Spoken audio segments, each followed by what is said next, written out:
রাত হয়েছে, অনেক রাত হয়েছে কি সবাই ঘুমিয়ে পড়েছি।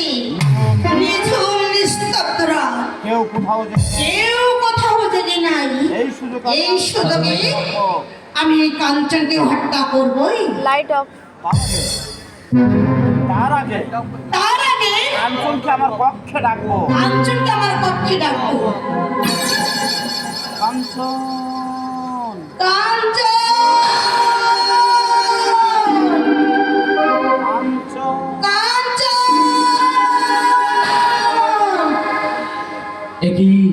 এই গভীর অরণ্যে মা নিজের শয়ন কক্ষ থেকে আমাকে কাঞ্চন কাঞ্চন বলে ডাকছে। আমি যাই দেখে গিয়ে মায়ের কি হয়েছে। মা,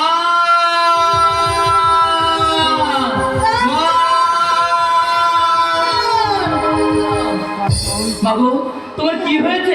এমনি করে কেন ডাকছো মা? কাঞ্চন, তুমি এসো, আমার কাছে এসো। মা, বাবা, তোমার কি হয়েছে মা? আমার না ভীষণ মাথাটা যন্ত্রণা হচ্ছে, তুমি কাছে এসো বাবা। আমার মাথাটা একটু একটু করে ম্যাসেজ করে দাও না বাবা। দাও দাও দিচ্ছি।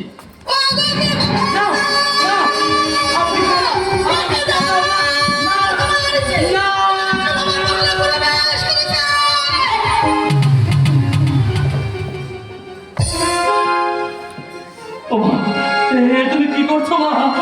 এমন করে আমাকে কেন অপমান করছো মা?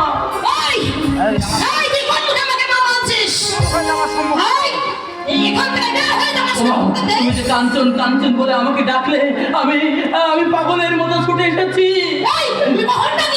মা গো, তুমি যে বললে কাঞ্চন, আমার মাথা ব্যথা করছে। আর যেই আমি তোমার মাথা মেসেজ করতে গেলাম এমনি ভাবে আমাকে অপমান করছো মা। চুপ কর শালা কাল সাপের বাচ্চা।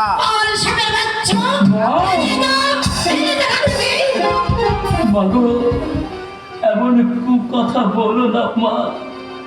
ও মা, আমি তোমার দুটি পায়ে পড়ে ধরছি মা। আমি তোমার দুটি পায়ে ধরছি মা।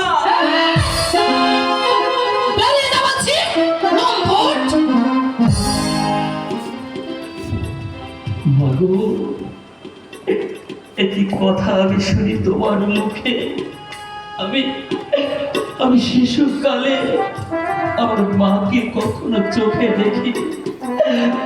আমার